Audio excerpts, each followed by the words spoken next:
अज मैं डेरे आया तो इत्थे बड़ी बेरौनकी हुई है। बेरौनकी भी इन्नी हुई है कि ना कोई बंदा दिख रहा इत्थे ना कोई होर शै,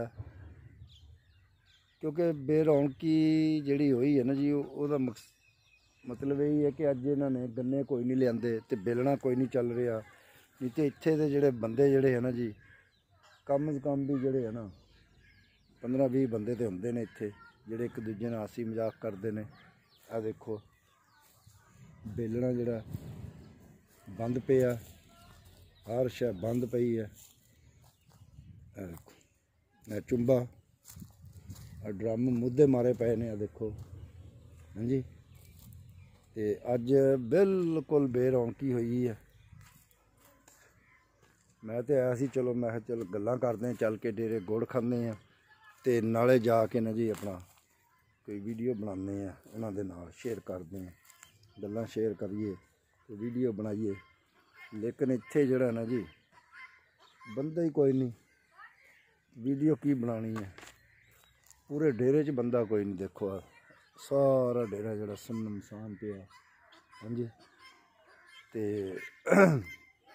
अज फिर मैं सोचा भी चलो डेरे आए हैं, कोई ना कोई तो वीडियो बना लीए ना जी।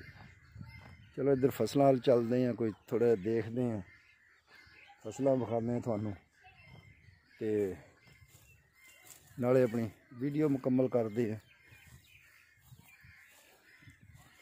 तूड़ी दे कुप लगे ने इत्थों ते, ये तो तुसीं पहले भी देखे ने, क्योंकि हुण इहदा विकण दा टाइम भी आ गया तूड़ी दा।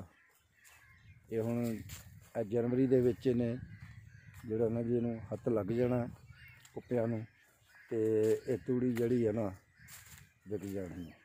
इत्थों फिर गड्डियां भर भर के जाणगियां। फरियाद दे जिहड़ा कंडा लग्गिआ इत्थे डेरे ते उस कंडे ते इहदी तलाई हुंदी रहनी है। ते पाकिस्तान के दूसरे हिस्सों जाएगी ये तूड़ी, जिधर तूड़ी नहीं होंगी, उन्होंने इलाकों बर्फानी इलाकों जाती ज़्यादातर, क्योंकि उधर डंगर जिहड़े उन्होंने पट्ठे मिलते कोई नहीं, फिर ये तूड़ी वो खांदे ने जिधर बर्फ बहुती पैंदी। सॉरी, आ देखो कमाल अजे फरियाद दा खड़ा। हाँ जी, स्टाला फरियाद दा सारा अज हुणे फुट रहा दोबारा, लेकिन कक्कर पै रहा। कक्कर तो स्टाला जिहड़ा है ना जी, ये बहुत भैड़ा पैंदा है। स्टाला कक्कर तो धुप्पां लगन तो ये जिहड़ा फिर कक्कर ना पवे, फिर ये बड़ा उठदा। तो जदों कक्कर पैंदा फिर ये बिल्कुल ही सड़दा। कक्कर नूं देख के तो इहनूं समझ लो मौत पैंदी है स्टाले नूं। हाँ जी। नाल ही साडा पिंड है, वह भी तुहानूं दिखाने असीं, डेरे दे नाल पिंड है। ते ओह सरों बीजी है, वह फुल दिखते होने थानू। चलो कोल जाके दिखाने थानू वो फुल, सरों दे फुल।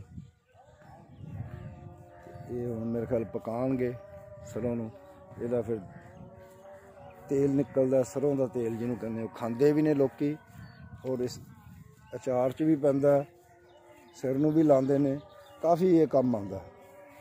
इकल्ला अचार या सिर नूं लाउण वास्ते नहीं, इन लोकी खांदे भी ने। इस वास्ते खांदे ने कि ये जिहड़ा ना नुकसान नहीं दिंदा, दूजे तेल जिहड़े वो सारे नुकसान दिंदे ने। ये देखो है सरों दा, यह सरों आ गई जी।